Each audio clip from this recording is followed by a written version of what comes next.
പിതാവിൻ്റെയും പുത്രൻ്റെയും പരിശുദ്ധാത്മാവിൻ്റെയും നാമത്തിൽ.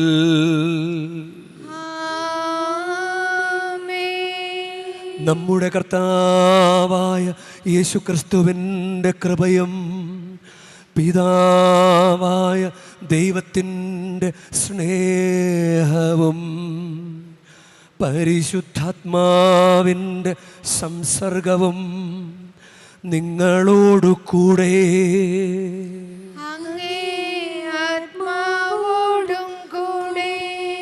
ഈശോയിൽ സ്നേഹമുള്ളവരെ, ലത്തീൻ ആരാധനക്രമമനുസരിച്ച് ആണ്ടുവട്ടത്തിൽ 20ാമത്തെ ആഴ്ചയിലേക്ക് നമ്മൾ പ്രവേശിച്ചിരിക്കുകയാണ്. ഈശോ ഇന്ന് നമ്മളോട് പറയുന്നത്, ഞാൻ ഭൂമിയിൽ തീയിടാനാണ് വന്നിരിക്കുന്നത്, സമാധാനമാണെന്ന് വിചാരിക്കരുത്. അതായത് ഉള്ളിലൊരു തീ വേണം. അത് ഈ അനുതാപം എന്ന് പറയുന്നത് താപം ചൂടാണല്ലോ, താപം ചൂട്. അത് ഉള്ളിലുണ്ടാകട്ടെ. ദൈവമേ, ചെയ്യണത് ശരിയല്ലല്ലോ, ദൈവമേ ഇങ്ങനെയൊക്കെ ഒന്നും പോയാൽ ശരിയാകില്ലല്ലോ, ഇങ്ങനെ ഒരു ചൂടുണ്ടാകട്ടെ. ചൂടോ തണുപ്പോ ഇല്ലാത്തവനെ തുപ്പിക്കളയുമെന്നാണ് റവലേഷൻ, വെളിപാടിൻ്റെ പുസ്തകത്തിൽ പറയുന്നത്. അതുകൊണ്ട് ഈ ലത്തീൻ ആരാധനക്രമത്തിൻ്റെ കുർബാനയുടെ പ്രാരംഭ കർമ്മം തന്നെ അനുതാപമാണ്. അനുതാപം താപം ഉണ്ടാകട്ടെ, ഉള്ളിലൊരു ചൂടുണ്ടാകട്ടെ. എൻ്റെ ഈശോയെ, എനിക്ക് ആ ഒരു ചൂട് തരണമേ. നീ തീയിടാനാണല്ലോ വന്നിരിക്കുന്നത്, അത് കത്തിജ്വലിക്കാനായിട്ടാണ് നീ ആഗ്രഹിക്കുന്നത്. അത് ജ്വലിക്കട്ടെ. ഉള്ളിൽ കർത്താവിന് വേണ്ടിയിട്ടുള്ള സ്നേഹം, കർത്താവിന് ചേരാത്തതൊക്കെ വിട്ടുപേക്ഷിക്കാനായിട്ടുള്ള നല്ല തീരുമാനവും ഉണ്ടാകട്ടെ. സഹോദരരെ, ദിവ്യരഹസ്യങ്ങൾ കൊണ്ടാടുന്നതിന് നാം യോഗ്യരാകേണ്ടതിന് നമ്മുടെ പാപങ്ങൾ ഏറ്റുപറയാം. സർവശക്തനായ ദൈവത്തോടും സഹോദരരെ നിങ്ങളോടും ഞാൻ ഏറ്റുപറയുന്നു. എന്തെന്നാൽ വിചാരത്താലും വാക്കാലും പ്രവൃത്തിയാലും ഉപേക്ഷയാലും ഞാൻ വളരെയേറെ പാപം ചെയ്തു പോയി. എൻ്റെ പിഴ, എൻ്റെ വലിയ പിഴ. ആകയാൽ നിത്യകന്യകയായ പരിശുദ്ധ മറിയത്തോടും എല്ലാ മാലാഖമാരോടും വിശുദ്ധരോടും സഹോദരരെ നിങ്ങളോടും ഞാൻ അപേക്ഷിക്കുന്നു.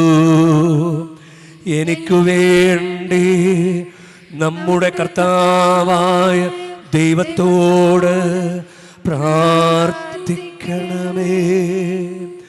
സർവശക്തനായ ദൈവം കനിഞ്ഞ് നമ്മുടെ പാപങ്ങൾ പൊറുത്ത് നമ്മെ നിത്യജീവിതത്തിലേക്ക് നയിക്കുമാറാകട്ടെ.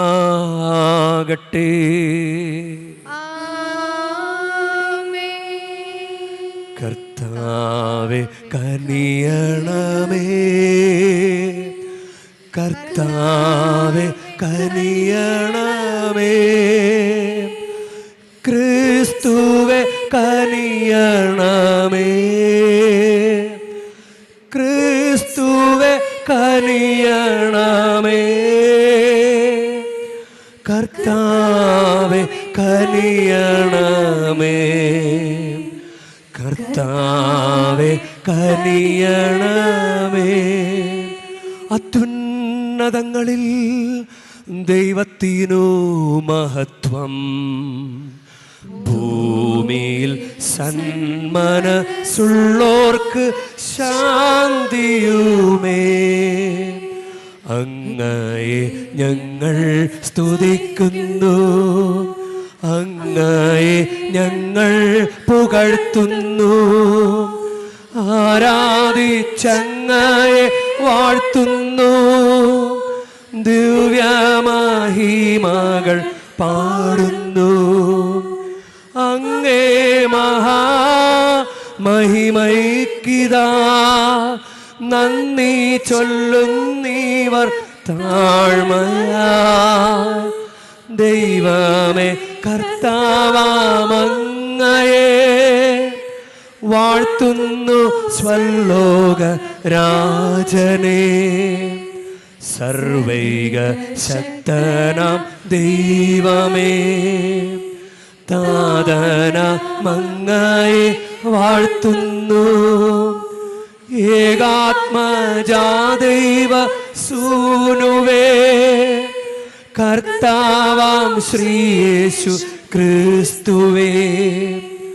ദൈവമേ കർത്താവാം അങ്ങയെ വാഴ്ത്തുന്നു ദൈവത്തിൻ കുഞ്ഞാടേ. താതനാം ദൈവത്തിൻ സൂനുവേ അങ്ങയെ വാഴ്ത്തി സ്തുതിക്കുന്നു. ലോകത്തിൻ പാപനിഹന്താവേ കാരുണ്യം തൂകണേ ഞങ്ങളിൽ. ലോകത്തിൻ പാപനിഹന്താവേ ഞങ്ങൾ തൻ പ്രാർത്ഥന കേൾക്കണേ.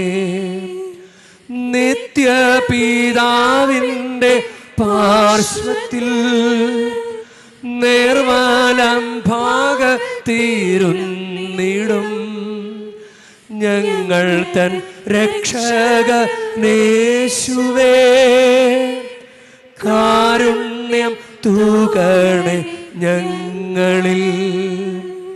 സത്യസ്വരൂപൻ പിതാവുതൻ നിത്യമഹിമാവിൻ തേജസ്സിൽ പാവനാത്മാവുതൻ ഐക്യത്തിൽ വാഴുന്ന ക്രിസ്തുവാം യേശുവേ. അങ്ങു മാത്രം പരിപാവനൻ. അങ്ങു താനേകനാം നാഥനും. അങ്ങു മാത്രം പരമോന്നതൻ. ത്രിത്വൈക ദൈവമഹത്വത്തിൽ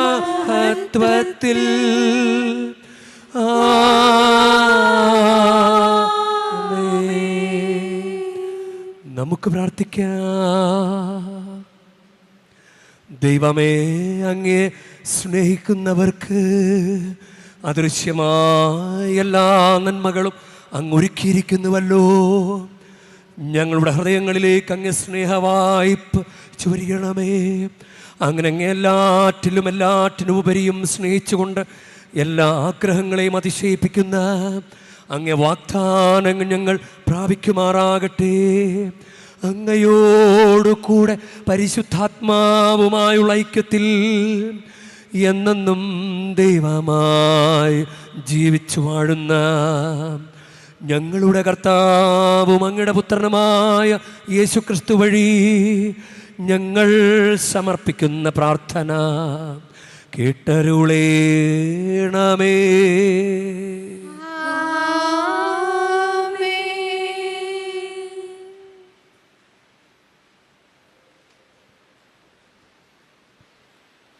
ജെറമിയ പ്രവാചകൻ്റെ പുസ്തകത്തിൽ നിന്ന്. അക്കാലത്ത് പ്രഭുക്കന്മാർ രാജാവിനോട് പറഞ്ഞു, ജെറമിയായെ വധിക്കണം. ഇപ്രകാരമുള്ള വാക്കുകൾ കൊണ്ട് നഗരത്തിൽ അവശേഷിച്ചിരിക്കുന്ന ജനങ്ങളെയും സൈന്യങ്ങളെയും അവൻ നിർവീര്യമാക്കുന്നു.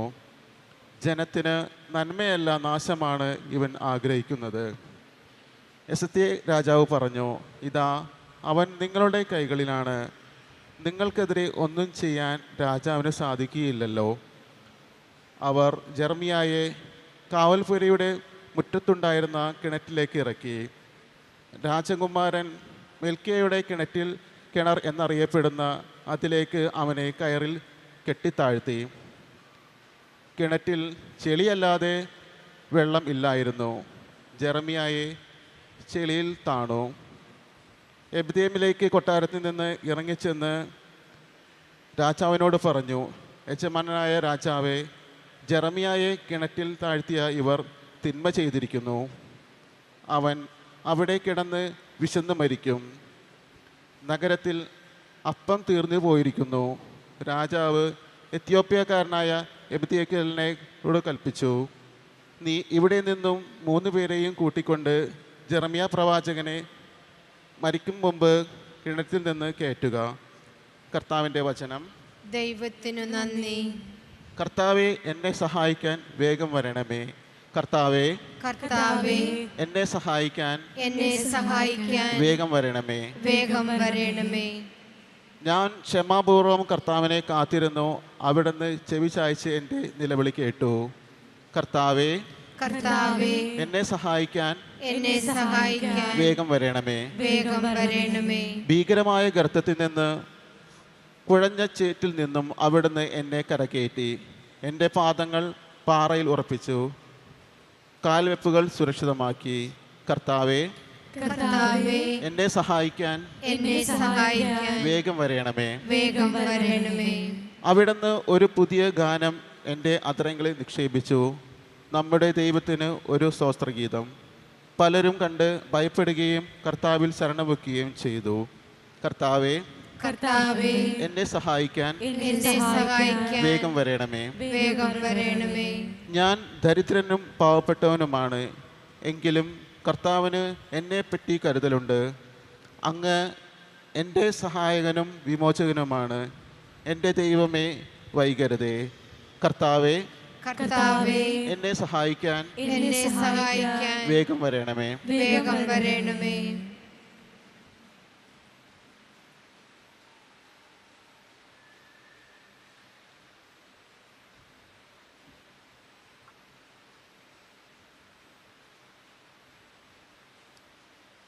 ഹെബ്രായർക്ക് എഴുതിയ ലേഖനത്തിൽ നിന്ന്, സഹോദരരെ, നമുക്ക് ചുറ്റും സാക്ഷികളുടെ വലിയ സമൂഹമുള്ളതിനാൽ നമ്മെ വിഷമിപ്പിക്കുന്ന ഭാരവും പാപവും നമുക്ക് നീക്കിക്കളയാം.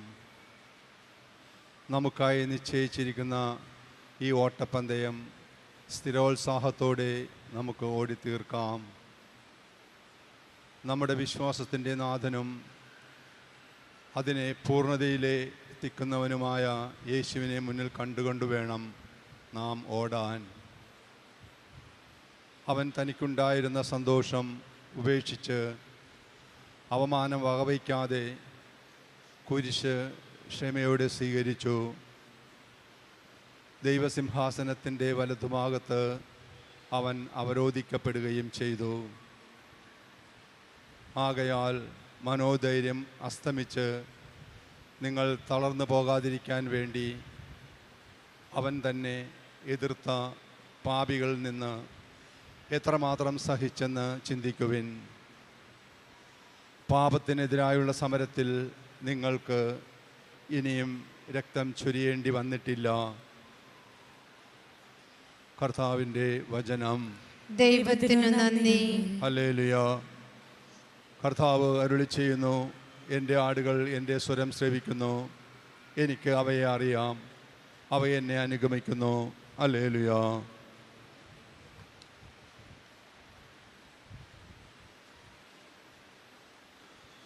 കർത്താവ് നിങ്ങളോടുകൂടെ, അങ്ങേ ആത്മാവോടും കൂടെ. ലൂക്കായുടെ വിശുദ്ധ സുവിശേഷത്തിനുള്ള വായന. കർത്താവേ, അങ്ങേക്ക് മഹത്വം. അക്കാലത്ത് ഈശോ ശിഷ്യന്മാരിൽ ചെയ്തു, ഭൂമിയിൽ തീയിടാനാണ് ഞാൻ വന്നത്. അത് ഇതിനകം കത്തിജ്വലിച്ചിരുന്നുവെങ്കിൽ എനിക്കൊരു സ്നാനം സ്വീകരിക്കാനുണ്ട്. അത് നിവൃത്തിയാകുവോളം ഞാൻ എത്ര ഞെരുങ്ങുന്നു. ഭൂമിയിൽ സമാധാനം നൽകുവാനാണ് ഞാൻ വന്നിരിക്കുന്നത് നിങ്ങൾ വിചാരിക്കുന്നുവോ? അല്ല, ഭിന്നത എന്ന് ഞാൻ നിങ്ങളോട് പറയുന്നു. ഭിന്നിച്ചിരിക്കുന്ന 5 പേർ ഇനിമേൽ ഒരു വീട്ടിലുണ്ടായിരിക്കും. 3 പേർ 2 പേർക്കെതിരായും 2 പേർ 3 പേർക്കെതിരായും ഭിന്നിച്ചിരിക്കും.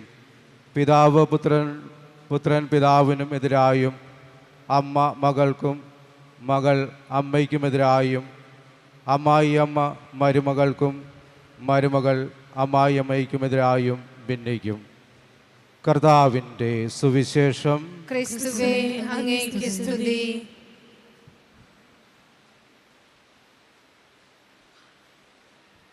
ഈശോയിൽ സ്നേഹമുള്ളവരെ, നമ്മളിങ്ങനെ സമാധാനം തേടി ഇവിടെ വരുമ്പോൾ ഈശോ പറയാണ് ഭിന്നത ഉണ്ടാക്കാനാണ് ഞാൻ വന്നിരിക്കുന്നത്. അങ്ങനെ നിങ്ങളങ്ങനെ സുഖിച്ചെന്നും കഴിയണ്ട എന്ന് ഈശോ പറയുന്നത് പോലെയാണ്. എന്താണ് ഈശോ ഉദ്ദേശിച്ച ഈ തീ? ലൂക്കായുടെ സുവിശേഷത്തിൽ അത് തീ എന്ന് പറയുന്നുണ്ട്. ഭൂമിയെ തീയിടാനാണ് ഞാൻ വന്നത്. സമാധാനം നൽകാൻ വന്നു നിങ്ങൾ വിചാരിക്കേണ്ട, ഭിന്നത ഉളവാക്കാനാണ് ഞാൻ വന്നിരിക്കുന്നത്. ഭിന്നത എന്ന് ഞാൻ നിങ്ങളോട് പറയുന്നു. എന്നാൽ മത്തായിയുടെ സുവിശേഷത്തിൽ അതിനെ വാൾ എന്നാണ് പറയുക. വാൾ, ഞാൻ വാളും കൊണ്ടാണ് വന്നിരിക്കുന്നത്. സമാധാനം അല്ല, വാൾ. വാൾ യഥാർത്ഥത്തിൽ ദൈവവചനമാണല്ലോ, സുവിശേഷം. സുവിശേഷത്തിൻ്റെ തീ, സുവിശേഷം കേൾക്കുമ്പോൾ ഉണ്ടാകുന്ന ഒരു അസ്വസ്ഥത, അത് നമുക്ക് ഉണ്ടാകണം. ഈശോ പറയുന്ന, ഈശോയുടെ ഈ ഭിന്നിപ്പിൻ്റെ സുവിശേഷം, ഭിന്നതയുടെ സുവിശേഷം, അത് പെട്ടെന്ന് നമുക്ക് മനസ്സിലാക്കാൻ പറ്റുകയില്ല. പക്ഷേ അനുദിന ജീവിതമായിട്ട് നമുക്ക് നന്നായിട്ട് ബന്ധപ്പെടുത്തി ചിന്തിക്കാനായിട്ട് സാധിക്കും. രണ്ട് തരത്തിൽ നമുക്ക് ഇതിനൊരു ചെറിയൊരു വ്യാഖ്യാനം നമുക്ക് മനസ്സിലാക്കിയെടുക്കാൻ സാധിക്കും. അത് റോമാക്കാർക്ക് എഴുതിയ ലേഖനം 12-ാം അധ്യായം 20-ാം വാക്യത്തിൽ ശിരസ്സിലെ തീ, അതിനെക്കുറിച്ച് പറയുന്നത് തലയിലൊരു തീ. അതായത് നിന്റെ ശത്രുവിന് വിശക്കുന്നെങ്കിൽ ഭക്ഷിക്കാനും ദാഹിക്കുന്നെങ്കിൽ കുടിക്കാനും കൊടുക്കുക. അതുവഴി നീ അവൻ്റെ ശിരസിൽ തീക്കനലുകൾ കൂനകൂട്ടും. തീക്കനലുകൾ കൂനകൂട്ടും. ഒരാളുടെ ശിരസിൽ കൊണ്ട് കനൽ കൊണ്ട് വാരി വിതറുക. അതിൻ്റെ വ്യാഖ്യാനം സുഭാഷിതങ്ങൾ പുസ്തകം 25-ാം അധ്യായം 21-22 വാക്യങ്ങളിൽ പറയുന്നുണ്ട്. ശത്രുവിനെ വിശക്കുമ്പോൾ ആഹാരവും ദാഹത്തിന് ജലവും കൊടുക്കുക. അതവൻ്റെ തലയിൽ പശ്ചാത്താപത്തിൻ്റെ തീക്കനൽ കൂട്ടും. കർത്താവ് നിനക്ക് പ്രതിഫലം നൽകുകയും ചെയ്യും. അപ്പം അമ്മായിയമ്മ നന്നായിട്ട് ദ്രോഹിച്ചാലും മരുമകൾ മറുത്തൊരു വർത്തമാനം പറയാതെ അങ്ങനെ അമ്മായിയമ്മയെ സ്നേഹിച്ചാൽ അമ്മായിയമ്മയുടെ ശിരസിലൊരു തീക്കനൽ കൂടും. ദൈവമേ, ഞാൻ ഇത്ര ദ്രോഹിച്ചിട്ടും എൻ്റെ എന്നോടൊരു വെറുപ്പില്ലല്ലോ. അതാണ് തീക്കനൽ. ശത്രുവിന് പകരം ഇല്ലേ, അങ്ങനെ നമ്മളൊരു പകരം ചെയ്യാൻ പോയാൽ ഇങ്ങനൊരു തീക്കനൽ രൂപപ്പെടില്ല. ഇപ്പം തീക്കനൽ ഉണ്ടാകണം. ഇത് ആ ഒരർത്ഥം നമുക്ക് വളരെ ഉപകാരപ്പെടുന്നൊരു കാര്യമാണ്. ആ വിധത്തിൽ നമുക്കങ്ങനെ എത്ര പേരുടെ തലയിൽ തീക്കനലുകൾ കൂട്ടാമായിരുന്നു. നമ്മൾ അവസരങ്ങളൊക്കെ കളഞ്ഞ് നമ്മൾ തന്നെ പാപം ചെയ്തു, നമ്മൾ തന്നെ അസ്വസ്ഥരായി ജീവിക്കുന്നു. ഒന്ന് വിട്ടുകൊടുത്തിരുന്നെങ്കിൽ നമുക്ക് സമാധാനത്തിൽ ജീവിക്കാമായിരുന്നു. അതാണ് ഈശോ പറയുന്ന സമാധാനം. അതെന്താണ്? ഇനി രണ്ടാമതൊരർത്ഥം അത് നമ്മൾ ഇന്നത്തെ ഒന്നാം വായനയിൽ നിങ്ങൾ കേട്ടില്ല. ഒന്നാം വായനയിൽ ജെറമിയ പ്രവാചന പുസ്തകത്തിൽ ജെറമിയായെ കിണറ്റി തള്ളിയിട്ടു. ജെറമിയ ഒരു കാര്യം അങ്ങ് നേരെ നോക്കി പറഞ്ഞു. ബാബിലോണിൻ്റെ, അത് ജെറമിയ പ്രവാചന പുസ്തകം 38-ാം അധ്യായത്തിലാണ്. 37-ാമത്തെ അധ്യായം. അങ്ങനെ സെദക്കിയ രാജാവ് ജെറമിയായെ ആളയച്ചു വരുത്തി അവനെ തടവിൽ പാർപ്പിച്ചിരിക്കുക. കർത്താവിന് എന്തെങ്കിലും അരുളപ്പാടുണ്ടോ എന്ന് രഹസ്യമായി ചോദിച്ചു. ജെറമ്യ പറഞ്ഞു, ഉണ്ട്, നീ ബാബിലോൺ രാജാവിൻ്റെ കൈകളിൽ ഏൽപ്പിക്കപ്പെടും. അതൊരു സത്യമായൊരു കാര്യമാണ്. അതങ്ങ് പറഞ്ഞു, നേരെ നോക്കി പറഞ്ഞു. അതാണ് പ്രശ്നം. പക്ഷേ ഈ രാജാവിൻ്റെ ചില ആളുകളുണ്ട്. രാജാവിൻ്റെ ആളുകൾ അങ്ങനെ ബാബിലോൺ രാജാവ് നിനക്കും ഈ ദേശത്തിനും എതിരെ വരികയില്ല എന്ന് നിങ്ങളോട് പ്രവചിച്ച നിങ്ങളുടെ പ്രവാചകന്മാർ എവിടെ എന്ന് ജെറമ്യ ചോദിക്കുന്നുണ്ട്. 38-ാം അധ്യായത്തിൽ വീണ്ടും അത് 3-ാമത്തെ വാക്യത്തിൽ, ഈ നഗരം ബാബിലോൺ രാജാവിൻ്റെ സൈന്യങ്ങളുടെ കയ്യിൽ ഏൽപ്പിക്കപ്പെടും, അവനത് കീഴടക്കുകയും ചെയ്യും, കർത്താവ് അരുളി ചെയ്യുന്നു. ഇത് ജെറമ്യ പറയുകയാണ്. അപ്പോൾ പ്രഭുക്കന്മാർ രാജാവിനോട് പറഞ്ഞു, ഇവനെ വധിക്കണം. ഇപ്രകാരമുള്ള വാക്കുകൾ കൊണ്ട് നഗരത്തിൽ അവശേഷിച്ചിരിക്കുന്ന സൈന്യങ്ങളെയും ജനങ്ങളെയും ഇവൻ നിർവീര്യമാക്കുന്നു. ഒരു കാര്യം പറയുമ്പോൾ ഇഷ്ടപ്പെടില്ല. അതാണ് ഈശോ പറഞ്ഞത്. അത് തന്നെയാണ്. ഞാൻ ഭൂമിയിൽ തീയിടാനാണ് വന്നിരിക്കുന്നത്. ഇത് ജ്ഞാനത്തിൻ്റെ പുസ്തകം 2-ാം അധ്യായം 12-ാം വാക്യം. നീതിമാനെ നമുക്ക് പതിയിരുന്ന് ആക്രമിക്കാം, അവൻ നമുക്ക് ശല്യമാണ്, അവൻ നമ്മുടെ പ്രവൃത്തികളെ എതിർക്കുന്നു. അതാണ് തീ. അവൻ നമ്മുടെ പ്രവൃത്തികളെ എതിർക്കുന്നു, അതുകൊണ്ട് നമുക്ക് അവനെ വകവരുത്താം. ഇത് നമുക്ക് ചിലപ്പോൾ ഇടവകയുടെ തലത്തിൽ നമുക്കെടുക്കാം, നമ്മുടെ വ്യക്തി ജീവിതത്തിലെടുക്കാം. ഇപ്പോൾ ജെറമിയ കിണറ്റിത്തള്ളിയിടുകയാണ്. പിന്നീട് ജെറമിയായെ അതിൽ നിന്ന് കയറ്റി രക്ഷപ്പെടുത്തുന്നുണ്ട്. സ്നാപയോഹന്നാൻ്റെ തല പോയത് എന്തുകൊണ്ടാണ്? ഹെറോദേസ് രാജാവ് ഹെറോദയായെ തൻ്റെ സഹോദര ഭാര്യയെ വെച്ചുകൊണ്ടിരിക്കുന്നു. അതങ്ങ് നേരെ നോക്കി പറഞ്ഞു. അതുകൊണ്ട് സ്നാപയോഹന്നാൻ്റെ തല പോയി. സ്നാപയോഹന്നാനെ കൊന്നുകളഞ്ഞപ്പോൾ അവർക്ക് സമാധാനമായി. ആ ഒരു സമാധാനം ഉണ്ടല്ലോ, അത് ലോകത്തിൻ്റെ സമാധാനം. ഇപ്പോൾ ഒരു ദുർനടപ്പുകാരി മകള് അല്ലെങ്കിൽ മകനോ അതങ്ങനെ രഹസ്യമായിട്ട് ചെയ്തിച്ച് വീട്ടിൽ വരുന്നു. അപ്പനോ അമ്മയ്ക്കോ പിടികിട്ടിയിട്ടുണ്ട്, കാര്യങ്ങളൊക്കെ പിടികിട്ടിയിട്ടുണ്ട്. പക്ഷെ അപ്പനും അമ്മയും ചോദിക്കുന്നില്ല, അപ്പനും അമ്മയൊന്നും ചോദിക്കുന്നില്ല. അപ്പോൾ ഒരു സമാധാനം ഉണ്ടല്ലോ, ആ സമാധാനം നൽകാനല്ല ഞാൻ വന്നിരിക്കുന്നത്. തെറ്റെന്താണെന്ന് അറിഞ്ഞിട്ടും നമ്മളോട് ആരും ഒന്നും മിണ്ടുന്നില്ല. കുഴപ്പമില്ല, അപ്പം കുഴപ്പമില്ലല്ലോ, അങ്ങനെ അങ്ങ് പോകാമല്ലോ. ആ സമാധാനമല്ല ദൈവം ആഗ്രഹിക്കുന്നത്. നിന്റെ മനസ്സിൽ ദൈവമേ ഞാൻ വല്ലാത്തൊരു തെറ്റാണല്ലോ ചെയ്യുന്നത്, അങ്ങനെ ഒരു തീ നിന്റെ മനസ്സിലുണ്ടാകണം. വേളാങ്കണ്ണി തീർത്ഥാടനത്തിന് വരുമ്പോഴും അങ്ങനെ ആ പാക്കേജിൽപ്പെട്ടൊരു കാര്യമാണ് കള്ളുകുടി. ആ പാക്കേജിൽപ്പെട്ട കാര്യമാണ്. അപ്പോൾ കുറേ ഒരു കൂട്ടുകുടുംബം ഇവിടെ വന്നു. അപ്പോൾ അവരുടെ സ്ത്രീകളോട് ഞാൻ ഇങ്ങനെ പറഞ്ഞു, നിങ്ങളിങ്ങനെ ഈ തീർത്ഥാടന കേന്ദ്രത്തിൽ വന്നിട്ട് കള്ളു കുടിച്ചിട്ട് കിട്ടാവുന്ന അഭിഷേകം കൂടി കളയുകയാണല്ലോ എന്ന് പറഞ്ഞപ്പോൾ അവർ പറയാണ്, അച്ഛാ ഒന്നും മിണ്ടാൻ പറ്റൂല അച്ഛാ, കള്ളു കുടിക്കരുത്, കള്ളു കുടിക്കാനാണെങ്കിൽ വേളാങ്കണ്ണി പോകണ്ടെന്ന് പറഞ്ഞാൽ ഞങ്ങളെയും കൊണ്ടുപോകൂല അച്ഛാ, ഞങ്ങളെയും വേളാങ്കണ്ണി കൊണ്ടുവരൂല, ഞങ്ങൾക്ക് വേളാങ്കണ്ണി വരണം. അപ്പോൾ അവർ മിണ്ടില്ല. അപ്പോൾ ഒരു സമാധാനം ഉണ്ടല്ലോ, കള്ളുകുടിയും നടക്കും, ഞങ്ങളുടെ തീർത്ഥാടനവും നടക്കും. അപ്പോൾ ഒരു സമാധാനം ഉണ്ടല്ലോ. ആ സമാധാനമല്ല ദൈവം ആഗ്രഹിക്കുന്നത്. ആ സമാധാനമല്ല ദൈവം ആഗ്രഹിക്കുന്നത്. ഭിന്നത. നിന്റെ ഉള്ളിൽ തീ കോരിയിടാനാണ് കർത്താവ് വന്നിരിക്കുന്നത്. ഭിന്നത ഉണ്ടാക്കണം.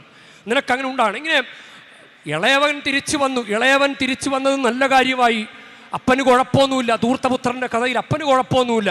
അപ്പം പ്രാർത്ഥിച്ചിട്ടാണ് ഇളയ മകൻ തിരിച്ചു വന്നത്. മൂത്ത മകന് അത് പിടിച്ചില്ല.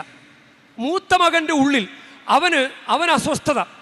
ആ അസ്വസ്ഥത അവൻ ദൂരത്തായിരുന്നപ്പോൾ, ഇളയവൻ ദൂരത്തായിരുന്നപ്പോൾ അവന് സമാധാനം, കൊള്ളാലോ, സ്വത്തല്ല എനിക്കിനി കിട്ടും. അങ്ങനെ അവൻ സമാധാനത്തിൽ ജീവിച്ചപ്പോഴാണ് അവൻ്റെ ഉള്ളിലൊരു തീ. ഇനി അവന് വീട്ടിൽ കയറാനേ പറ്റുന്നില്ല, അവൻ അപ്പനോട് സംസാരിക്കാൻ പറ്റുന്നില്ല. ഈ അസ്വസ്ഥത ഉണ്ടാക്കാനാണ് ദൈവം വന്നിരിക്കുന്നത്. ഈ അസ്വസ്ഥത നമുക്കുണ്ടാകണം. ഒരാൾ അങ്ങനെ പള്ളിയിൽ അങ്ങനെ പ്രവർത്തിക്കുന്നയാളാണ്. അയാളും അങ്ങനെ പള്ളിയിലെ വലിയ ആളുകൾ ആരും ചോദ്യം ചെയ്യൊന്നുമില്ല. അവനിഷ്ടമുള്ള ആളുകളെയൊക്കെ കൊണ്ടുവരും, കമ്മീഷൻ എടുക്കും, അങ്ങനെ സുഖമായിട്ട് അങ്ങനെ പോവുകയാണ്. അപ്പോൾ ഒരു വികാരിയച്ഛൻ വന്നു. അവൻ അങ്ങോട്ട് നന്നായിട്ട് കൺട്രോൾ ചെയ്യാൻ തുടങ്ങി. അപ്പോൾ അവന് ഒരു എസ്റ്റിമേഷൻ ഇട്ട ഒരു വർക്ക് 40,000 രൂപയാണ് എസ്റ്റിമേഷൻ, 40,000 രൂപ. അപ്പോൾ അവൻ കൊണ്ടുവന്ന പണിക്കാരൻ പറഞ്ഞു കൊടുത്ത എസ്റ്റിമേഷനാണ് 40,000 രൂപ. അച്ഛൻ വേറെ ആളെ വെച്ച് പണി ചെയ്യിപ്പിച്ചു, വെറും 13,000 രൂപയ്ക്ക് പണി തീർത്തു. അപ്പോൾ അവൻ ഇപ്പോൾ 13,000 രൂപയ്ക്ക് പണി തീർത്തവനോട് ഇയാൾ കേൾക്കെ കൂലി എന്താണെന്ന് അച്ഛൻ ചോദിച്ചു. എടാ നിൻ്റെ കൂലി എന്താടാ? അപ്പോൾ ഒരു കൽപ്പണിക്കാരന് 1200, 1300 ഉണ്ടെന്ന് തോന്നണം. ഇപ്പോൾ കൊച്ചിയിലൊക്കെ 1200 തോന്നുന്നു. അപ്പോൾ ഇവൻ പറഞ്ഞു 1100 പറഞ്ഞു. അപ്പം അച്ഛൻ അങ്ങ് മാറിക്കഴിഞ്ഞപ്പോൾ മറ്റേ കമ്മീഷൻ്റെ ആൾ പറയണേ, എടാ നീ എന്ത് പണിയാടാ കാണിച്ചത്? കൂട്ടി പറയണ്ടേ, നീ എന്തിനാ കുറച്ച് പറഞ്ഞത്? അപ്പോൾ മുൻ വികാരിയുടെ സമയത്ത് നല്ലൊരു സമാധാനം ഉണ്ടായിരുന്നു. അച്ഛനൊന്നും മിണ്ടുകയല്ല. ചില ഏരിയകളിലൊക്കെ കള്ളു കുടിച്ചതിൻ്റെ കൂട്ടമായിട്ട് കള്ളു കുടിച്ചതിൻ്റെയൊക്കെ കുപ്പികളൊക്കെ ഉണ്ട്. ഇങ്ങനെ കമ്മിറ്റിക്കാരൊക്കെ വന്ന് കള്ളു കുടിക്കും. അപ്പോൾ അച്ഛൻ ഇങ്ങനെ മുറിയിലിരിക്കും, അച്ഛനൊന്നും ചോദിക്കില്ല. അപ്പോൾ ഒരു സമാധാനം ഉണ്ടായിരുന്നു. ഇപ്പോഴത്തെ അച്ഛൻ അങ്ങനെയല്ല. ഇപ്പോഴത്തെ അച്ഛൻ ഒന്ന് ഇറങ്ങിയൊക്കെ നടക്കും, എല്ലാം ഒന്ന് ശ്രദ്ധിക്കും, എല്ലാ കാര്യങ്ങളും അങ്ങോട്ട് ഇടപെടും. അപ്പോൾ സമാധാനം പോയി. അതാണ് ഞാൻ വന്നിരിക്കുന്നത്, ഭിന്നത ഉണ്ടാക്കാനാണ്. നിങ്ങൾ വിചാരിക്കുന്ന സമാധാനം നൽകാനല്ല. ഒരു മകൻ നല്ലൊരു ധ്യാനം കൂടി. അപ്പോൾ അപ്പൻ കൊള്ളപ്പലിശയ്ക്ക് പണം കടം കൊടുക്കുന്നയാളാണ്. അപ്പോൾ വീട്ടിൽ വന്നിട്ട് മകൻ അപ്പനോട് പറഞ്ഞു, അപ്പൻ ചെയ്യണത് ശരിയല്ല. പക്ഷേ അപ്പനിങ്ങനെ പൈസയ്ക്ക് കടം കൊടുത്തങ്ങനെ സുഖിച്ചങ്ങനെ ജീവിക്കുകയാണ്. അതിലൊരു സമാധാനമുണ്ട്, കൊള്ളാലോ, നല്ല പൈസ നല്ല. അപ്പോൾ അപ്പന് നീ പോടാ, ഞാൻ എനിക്ക് ഇഷ്ടമുള്ള പോലെ ചെയ്യും. അപ്പോൾ മകൻ ധ്യാനം കൂടി, വീട്ടിൽ ഭിന്നതയുണ്ടായി. മനസ്സിലായോ? മകൻ ധ്യാനം കൂടി വീട്ടിൽ വന്നു, അപ്പനും മകനും തമ്മിൽ തർക്കമുണ്ടായി. എന്താ കാര്യം? മകൻ സുവിശേഷത്തിന് അടിസ്ഥാനത്തിൽ സംസാരിച്ചു. അതാണ് ഈശോ വന്നിരിക്കുന്നത്, ഈ സമാധാനം നൽകാനാണ്. നിങ്ങളങ്ങനെ തിന്മയുമായിട്ട് അഡ്ജസ്റ്റ് ചെയ്ത് ജീവിക്കണ്ട. ഇങ്ങനെ ചില മാതാപിതാക്കളും അവർക്കൊന്നും അറിയില്ല. ഈ ചരട് കെട്ടാനും തൂവാല കെട്ടാനും താക്കോല് കൂട്ടാനും മക്കളെ പറഞ്ഞു വിടും. പോയിട്ട് അവിടെ ചെയ്യണോട്ടോ, അത് ചെയ്യാതെ ഇങ്ങോട്ട് വരണ്ട. അപ്പോഴാണ് ഇവിടെ നിന്ന് പള്ളിയിൽ അച്ഛൻ പറയുന്നത്, അത് ചെയ്യാൻ പാടില്ല, അത് ദുരാചാരമാണ്, അത് 1-ാം പ്രമാണ ലംഘനമാണ്. അപ്പം അപ്പോൾ അത് വിൽക്കുന്നവർക്കൊക്കെ ഒരു അസ്വസ്ഥത ഉണ്ടായി. അവർക്ക് വിൽക്കുന്നവർ, ഓ അച്ഛൻ കാരണം ഞങ്ങളുടെ വരുമാനം പോയി. യഥാർത്ഥത്തിൽ ഈശോ വന്നിരിക്കുന്നത് ഈ ഭിന്നത ഉണ്ടാക്കാനാണ്. യഥാർത്ഥത്തിൽ ഈശോ, ഞാൻ വന്നിരിക്കുന്നത് സമാധാനമല്ല, ഭിന്നത ഉണ്ടാക്കാനാണ്. നിങ്ങളങ്ങനെ തിന്മയുമായിട്ട് മെഴുകി അങ്ങനെ സമാധാനത്തിൽ കഴിയണ്ട, അത് ഞാൻ ആഗ്രഹിക്കുന്നില്ല. നിങ്ങളുടെ മനസ്സിലൊരു ചൂടുണ്ടാകണം. ചൂട്. ചില കാര്യങ്ങളോട് അടുക്കുമ്പോൾ നമ്മൾ പറയലേ ചൂട് എന്ന് പറയും. ഇല്ല, സാധനങ്ങളെ കൊളിപ്പിച്ച് വെച്ചിട്ട് കുട്ടികൾ കളിക്കുമ്പോൾ സാധനങ്ങളോട് അടുത്ത് വരുമ്പോൾ ഇപ്പം ചൂടാണ് എന്ന് പറയും. കുറച്ചങ്ങ് മാറിക്കഴിയുമ്പോൾ ഇപ്പം തണുപ്പാണെന്ന് പറയും. കാര്യത്തോടടുക്കുമ്പോൾ കിട്ടുന്ന ഒരവസ്ഥയാണ് ചൂട്. കാര്യത്തോടടുക്ക്, യേശുവിനോട് അടുക്കുമ്പോൾ കിട്ടുന്ന ഒരു തീക്ഷ്ണതയുണ്ട്. അതാണ് ഈശോ ദൈവത്തോട് ഒരുമിച്ചിരിക്കാൻ വേണ്ടിയിട്ടാണ് ദൈവം ഈ ഒരു ഭിന്നത നിനക്ക് നൽകുന്നത്. നിന്റെ ഉള്ളിൽ ഒരു ഭിന്നത ദൈവം നൽകും. നിന്റെ ആത്മാവിനോട് തന്നെ, എൻ്റെ ദൈവമേ ഇത് ശരിയല്ലല്ലോ എന്നൊരു ഭിന്നത നിന്റെ ഉള്ളിൽ തന്നെ ദൈവം തരും. അത് നീ ദൈവത്തോട് ഒന്നിച്ചിരിക്കാൻ വേണ്ടിയിട്ടാണ്. നിനക്ക് ആ ഒരു ഉള്ളിലൊരു അസ്വസ്ഥത തരുന്നത്, നിനക്ക് അസ്വസ്ഥതയ്ക്ക് മാറി ദൈവത്തോട് സമാധാനത്തിൽ കഴിയാൻ വേണ്ടിയിട്ടാണ്. അതുകൊണ്ട് നമുക്ക് ഈശോ എത്ര സുന്ദരമായിട്ടാണ് നമ്മുടെ ജീവിതത്തെ കണക്ട് ചെയ്യാൻ പറ്റുന്ന വിധത്തിൽ, റിലേറ്റ് ചെയ്യാൻ പറ്റുന്ന വിധത്തിൽ ദൈവസുന്ദരമായ ആശയങ്ങൾ നമുക്ക് നൽകുന്നത്. നമുക്ക് ദൈവത്തിന് നന്ദി പറയാം. ഈശോയെ, ഈ വചനം നീ ഒരു തീ ഇടാൻ വന്നതിന് ഞങ്ങൾ അങ്ങേക്ക് നന്ദി പറയുകയാണ്. നമുക്ക് ഈ യാത്രയിൽ കൂടുതൽ അനുഗ്രഹം ഉണ്ടാകാൻ വേണ്ടി നമുക്ക് പ്രാർത്ഥിക്കാം. ഈ വഴി ഞാൻ തളരാതെ നീങ്ങാനായി, ഈ വഴി ഞാൻ തളരാതെ നീങ്ങാനായി, നീ വരേണേ ജീവനായി ജീവനേകും ഭോജ്യമായി പിരിയാതെ എൻ നാഥനെ ഉള്ളിൽ വാഴണമേ. പരിശുദ്ധ മറിയമേ, തിന്മയോട് ഒട്ടും അഡ്ജസ്റ്റ് ചെയ്യാതിരുന്ന പരിശുദ്ധമ്മേ, തിന്മയോട് അഡ്ജസ്റ്റ് ചെയ്യാതെ ഈശോയോട് സമാധാനത്തിലായിരിക്കാൻ, ഒന്നിച്ചിരിക്കാൻ അമ്മ ഒന്നായിരുന്നത് പോലെ ഞങ്ങളെയും പ്രത്യേകം മാധ്യസ്ഥ്യം അയച്ച് ഞങ്ങളെ സഹായിക്കണമേ. ആമേൻ. നമുക്ക് എഴുന്നേറ്റ് നിൽക്കാൻ നമ്മുടെ വിശ്വാസ പ്രമാണം നമുക്ക് ഏറ്റുചൊല്ലാം. ഏകദൈവത്തിൽ ഞാൻ വിശ്വസിക്കുന്നു, സ്വർഗത്തിൻ്റെയും ഭൂമിയുടെയും ദൃശ്യമദൃശ്യമായ എല്ലാറ്റിൻ്റെയും സൃഷ്ടാവും സർവശക്തനുമായ പിതാവിലും ഞാൻ വിശ്വസിക്കുന്നു. ഏക കർത്താവും ജാതനായ ഏകദൈവപുത്രനും എല്ലാ യുഗങ്ങൾക്ക് മുൻപ് പിതാവിൽ നിന്ന് ജനിച്ചവനുമായ യേശുക്രിസ്തുവിലും ഞാൻ വിശ്വസിക്കുന്നു. ദൈവത്തിൽ നിന്നുള്ള ദൈവവും പ്രകാശത്തിനുള്ള പ്രകാശവും സത്യദൈവത്തിൽ നിന്നുള്ള സത്യദൈവവും ജനിച്ചവനെങ്കിലും സൃഷ്ടിക്കപ്പെടാത്തവനും പിതാവുമായ സത്യയിൽ ഏകനുമായ അവിടുന്ന് വഴി സകലവും സൃഷ്ടിക്കപ്പെട്ടു. മനുഷ്യരായ നമുക്ക് വേണ്ടിയും നമ്മുടെ രക്ഷയ്ക്ക് വേണ്ടിയും അവിടുന്ന് സ്വർഗത്തിൽ നിന്നിറങ്ങി പരിശുദ്ധാത്മാവാൽ കന്യകാമറിയത്തിന് ശരീരം സ്വീകരിച്ച് മനുഷ്യനായി തീർന്ന പോന്തിയോസ് പീലാത്തോസിന്റെ കാലത്ത് നമുക്ക് വേണ്ടി ക്രൂശിക്കപ്പെട്ട് പീഡകൾ സഹിച്ച് മരിച്ച് അടക്കപ്പെട്ടു. വിശുദ്ധ ലിഖിതങ്ങൾ അനുസരിച്ച് 3-ാം ദിവസം ഉയർക്കുകയും സ്വർഗത്തിലേക്ക് ആരോഹണം ചെയ്യുകയും പിതാവിന്റെ വലത്തുഭാഗത്തിരിക്കുകയും ചെയ്യുന്നു.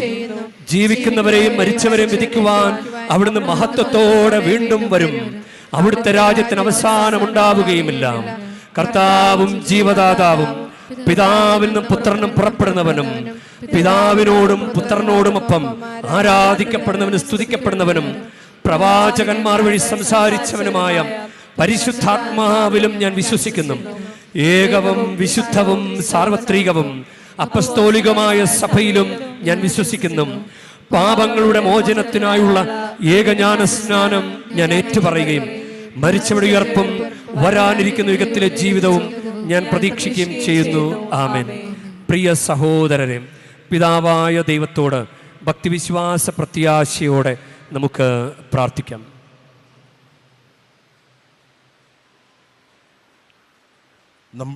നമ്മുടെ പരിശുദ്ധ പിതാവായ ലയോ പാപ്പായ്ക്കും നമ്മുടെ രൂപത അധ്യക്ഷനായ സഹാദാസ് മെത്രാനും എല്ലാ വൈദികർക്കും അവരുടെ സേവനത്തിന് പരമേൽപ്പിച്ചിരിക്കുന്ന ജനങ്ങൾക്ക് വേണ്ടി കർത്താവിനോട് നമുക്ക് പ്രാർത്ഥിക്കാം.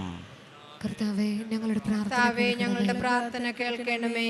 രാഷ്ട്രത്തിൻ്റെ ഭരണാധികാരികൾക്കും അവരുടെ സഹപ്രവർത്തകർക്കും പൊതുനന്മയ്ക്കായി പ്രവർത്തിക്കുന്നവർക്കും വേണ്ടി കർത്താവിനോട് നമുക്ക് പ്രാർത്ഥിക്കാം. കർത്താവേ, ഞങ്ങളുടെ പ്രാർത്ഥന കേൾക്കണമേ. കരയിലും കടലിലും ആകാശത്തിലും യാത്ര ചെയ്യുന്നവർക്കും തടവുകാർക്കും കാരാഗൃഹത്തിൽ അടയ്ക്കപ്പെട്ടവർക്കും വേണ്ടി കർത്താവിനോട് നമുക്ക് പ്രാർത്ഥിക്കാം. കർത്താവേ, ഞങ്ങളുടെ പ്രാർത്ഥന കേൾക്കണമേ. ദൈവത്തോടുള്ള ഭയഭക്തിയാലും വിശ്വാസത്താലും സ്നേഹത്താലും പരിപാവനമായ ഈ ആലയത്തിൽ ഒരുമിച്ച് കൂടിയിരിക്കുന്ന നമുക്കെല്ലാവർക്കും വേണ്ടി കർത്താവിനോട് നമുക്ക് പ്രാർത്ഥിക്കാം. കർത്താവേ, ഞങ്ങളുടെ പ്രാർത്ഥന കേൾക്കണമേ. മൗനമായി നമ്മുടെ വ്യക്തിപരമായ പ്രാർത്ഥനകൾ സമർപ്പിക്കാം. സ്നേഹപിതാവേ, ഞങ്ങൾ പാപികളും ബലഹീനരുമാണ്. നിരവധി ആവശ്യങ്ങൾ ഞങ്ങൾക്കുണ്ട്. ഞങ്ങൾക്ക് ഈ തീർത്ഥാടനം വഴി, പരിശുദ്ധ ബലിയർപ്പണം വഴിയും ധാരാളം അനുഗ്രഹം ഞങ്ങളുടെ ജീവിതത്തിൽ വർഷിക്കണമേ. കർത്താവായ ക്രിസ്തു വഴി ഞങ്ങൾ സമർപ്പിക്കുന്ന പ്രാർത്ഥന കേട്ടരുളയണമേ. ആമേൻ.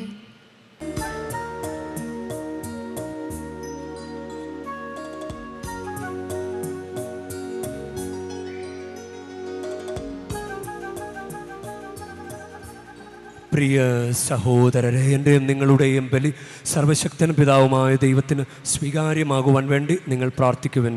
കർത്താവ് തന്റെ നാമത്തിന്റെ സ്തുതിക്കും മഹിമയ്ക്കും നമ്മുടെയും അവിടുത്തെ തിരുസഭ മുഴുവന്റെയും നന്മയ്ക്കുമായി അങ്ങേ കരങ്ങളിൽ നിന്ന് ഈ ബലി സ്വീകരിക്കുമാറാകട്ടെ. കർത്താവേ, മഹത്വപൂർണമായ വിനിമയം നിറവേറ്റുന്ന ഞങ്ങളുടെ കാഴ്ചദ്രവ്യങ്ങൾ സ്വീകരിക്കണമേ. അങ്ങനെ അങ്ങ് തന്നവ അർപ്പിച്ചുകൊണ്ട് അങ്ങയെ തന്നെ സ്വീകരിക്കുവാൻ ഞങ്ങൾ അർഹരാകുമാറാകട്ടെ. കർത്താവായ ക്രിസ്തു വഴി ഞങ്ങൾ സമർപ്പിക്കുന്ന പ്രാർത്ഥന കേട്ടരുളേണമേ.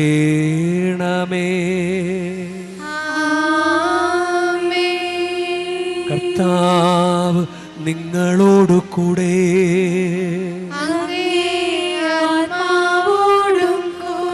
ഹൃദയങ്ങൾ ഉയർത്തുവിൻ.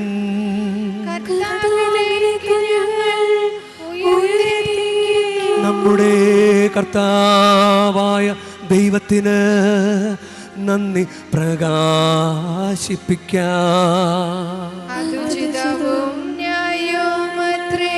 കർത്താവേ, പരിശുദ്ധനായ പിതാവേ, സർവശക്തനും നിത്യനുമായ ദൈവമേ, ഞങ്ങളുടെ കർത്താവായ ക്രിസ്തു വഴി എങ്ങും എപ്പോഴും അങ്ങേക്ക് ഞങ്ങൾ കൃതജ്ഞത അർപ്പിക്കുന്നത് യഥാർത്ഥത്തിൽ ഉചിതവും ന്യായവും യോഗ്യവും രക്ഷാകരവുമാണല്ലോ. വഴിതെറ്റിയ മനുഷ്യരോട് അലിവ് തോന്നിയ അവിടുന്ന് കന്യകയിൽ നിന്ന് ജാതനാകാൻ തിരുവുള്ളമായി അവിടുന്ന് കുരിശിലെ പീഡകൾ സഹിച്ച് നിത്യമരണത്തിൽ നിന്ന് ഞങ്ങളെ മോചിപ്പിക്കുകയും മരണത്തിൽ നിന്ന് ഉത്ഥാനം ചെയ്ത് ഞങ്ങൾക്ക് നിത്യജീവൻ നൽകുകയും ചെയ്തു. ആകയാൽ എല്ലാ മാലാഖമാരോടും വിശുദ്ധരോടും ചേർന്ന് അങ്ങയുടെ മഹത്വത്തെ പ്രകീർത്തിച്ചുകൊണ്ട് ഞങ്ങളും താഴ്മയോടെ ആലപിക്കുന്നു. പരിശുദ്ധൻ, പരിശുദ്ധൻ, പരിശുദ്ധൻ, സൈന്യങ്ങൾ തൻ കർത്താവ് ദൈവം പരിശുദ്ധൻ, ദൈവം പരിശുദ്ധൻ. നിരുപമങ്ങേ മഹിമകളാ നിറഞ്ഞു മഹിയും വിണ്ടലവും. ഹോസാന, ഹോസാന, അത്യുന്നതങ്ങളിൽ ഹോസാന. കർത്താവിൻ തിരുനാമത്തിൽ വരുവോനേറ്റം ധന്യരുമാ. ഹോസാന, അത്യുന്നതങ്ങളിൽ ഹോസാന.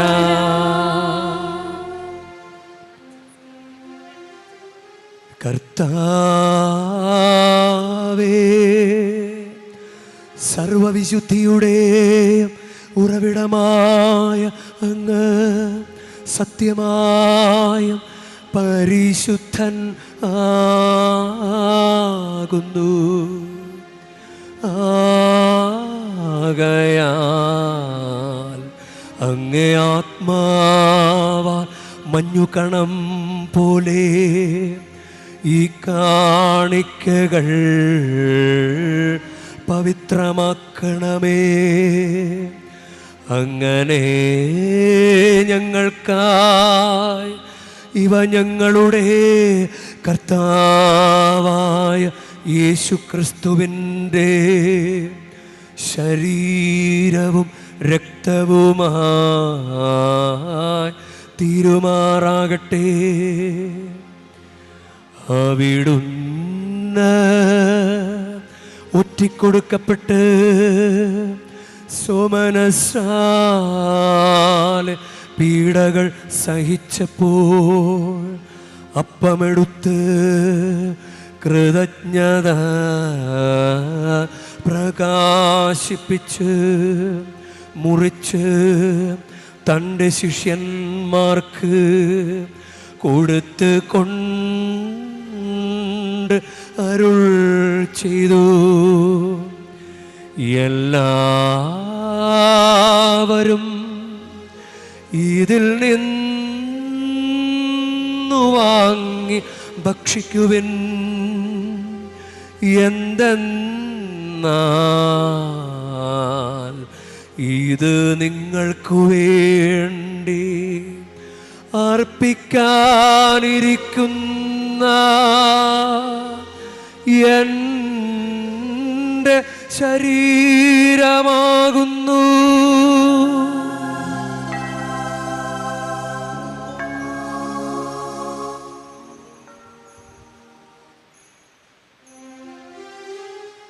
അപ്രകാരം തന്നെ അത്താഴം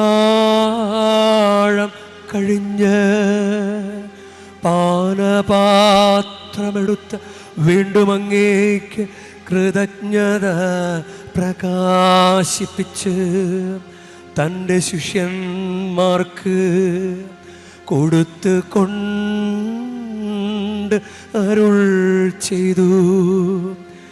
എല്ലാവരും വാങ്ങി ഇതിൽ നിന്നു കുടിക്കുവിൻ. എന്തെന്നാൽ ഇത് നിങ്ങൾക്കു വേണ്ടിയും അനേകർക്കു വേണ്ടിയും പാപമോചനത്തിനായി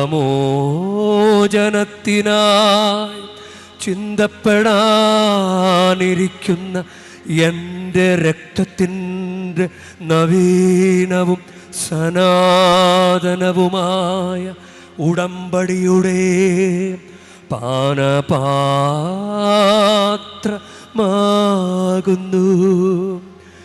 ഇതു നിങ്ങൾ എൻ്റെ ഓർമ്മയ്ക്കായി ചെയ്യുവിൻ.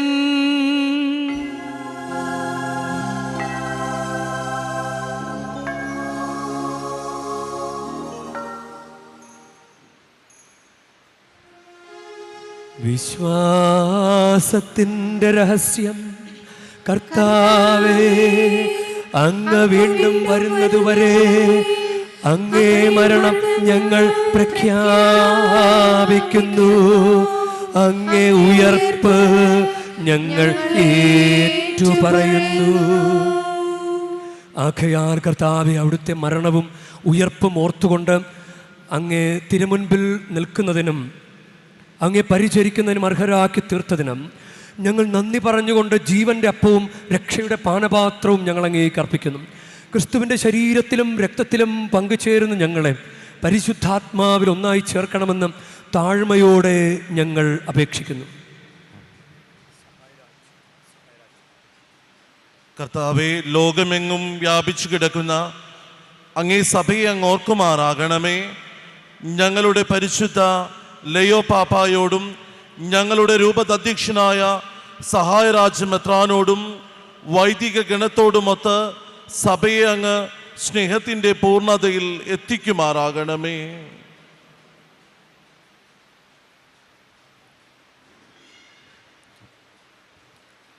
ഉയർപ്പിൻ്റെ പ്രത്യാശയോടെ നിദ്ര കൊള്ളുന്ന ഞങ്ങളുടെ സഹോദരങ്ങളെയും അങ്ങേ കാരണത്താൽ മരണമടഞ്ഞ സകലരെയും അങ്ങ് ഓർക്കുകയും അങ്ങേ മുഖത്തിൻ്റെ പ്രകാശത്തിലേക്ക് അവരെ സ്വീകരിക്കുകയും ചെയ്യണമേ.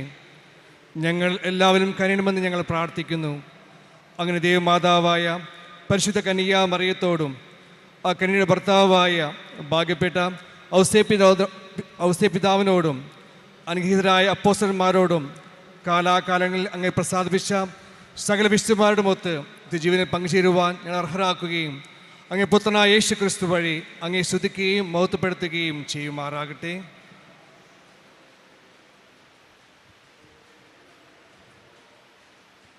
ക്രിസ്തുവിലൂടെ, ക്രിസ്തുവിനോടുകൂടെ, ക്രിസ്തുവിൽ തന്നെ സർവശക്തനായ ദൈവവും പിതാവുമായ അങ്ങേക്ക് പരിശുദ്ധാത്മാവുമായുള്ള ഐക്യത്തിൽ എല്ലാ ബഹുമതിയും മഹത്വവും എന്നുമെന്നേക്കും.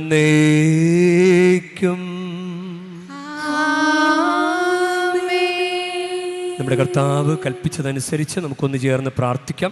സ്വർഗസ്ഥനായ ഞങ്ങളുടെ പിതാവേ, അങ്ങേ നാമം പൂജിതമാകണമേ, അങ്ങേ രാജ്യം വരണമേ, അങ്ങേ തിരുമനസ് സ്വർഗത്തിലെ പോലെ ഭൂമിയിലും ആകണമേ. അന്നു വേണ്ട ആഹാരം ഇന്ന് ഞങ്ങൾക്ക് തരണമേ. ഞങ്ങളോട് തെറ്റ് ചെയ്യുന്നവരോട് ഞങ്ങൾ ക്ഷമിക്കുന്ന പോലെ ഞങ്ങളുടെ തെറ്റുകൾ ഞങ്ങളോടും ക്ഷമിക്കണമേ. ഞങ്ങളെ പ്രലോഭനത്തിൽ ഉൾപ്പെടുത്തരുതേ, തിന്മയിൽ നിന്ന് ഞങ്ങളെ രക്ഷിക്കണം. കർത്താവേ, എല്ലാ തിന്മകളിൽ നിന്ന് ഞങ്ങളെ മോചിപ്പിക്കണമേ. ഞങ്ങളുടെ ദിനങ്ങളിൽ സമാധാനം കനിവാർന്ന് നൽകണമേ. അനുഗ്രഹപൂർണമായ പ്രത്യാശയും ഞങ്ങളുടെ രക്ഷകനായ യേശു ക്രിസ്തുവിൻ്റെ ആഗമനവും പ്രതീക്ഷിച്ചുകൊണ്ട് അങ്ങേ കരുണയുടെ സഹായത്താൽ ശക്തി പ്രാപിച്ച് ഞങ്ങളെപ്പോഴും പാപത്തിൽ നിന്ന് മോചിതരാവുകയും എല്ലാ വിപത്തുകളിൽ നിന്ന് സുരക്ഷിതരാവുകയും ചെയ്യുമാറാകട്ടെ. എന്തുകൊണ്ടെന്നാൽ രാജ്യവും ശക്തിയും മഹത്വവും എന്നേക്കും അങ്ങയുടേതാകുന്നു.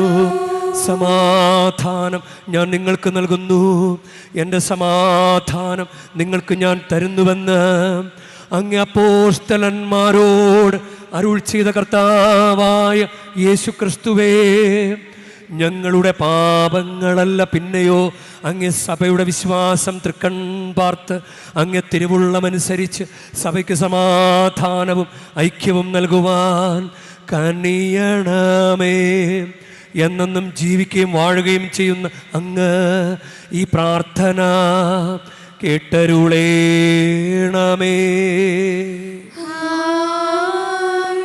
കർത്താവിൻ്റെ സമാധാനം നിങ്ങളോട് കൂടെ എപ്പോഴും ഉണ്ടായിരിക്കട്ടെ.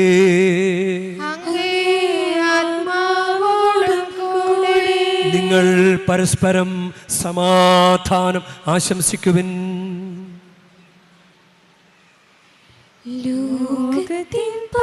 ലോകത്തിൻ പാപങ്ങൾ നീക്കുന്ന ദൈവകുഞ്ഞാട് ഞങ്ങളിൽ കനിയണമേ. ലോകത്തിൻ്റെ പാപങ്ങൾ നീക്കുന്ന ദൈവകുഞ്ഞാട് ഞങ്ങളിൽ കനിയണമേ. ലോകത്തിൻ്റെ പാപങ്ങൾ നീക്കുന്ന ദൈവകുഞ്ഞാട് ഞങ്ങൾക്ക് സമാധാനം നൽകണം.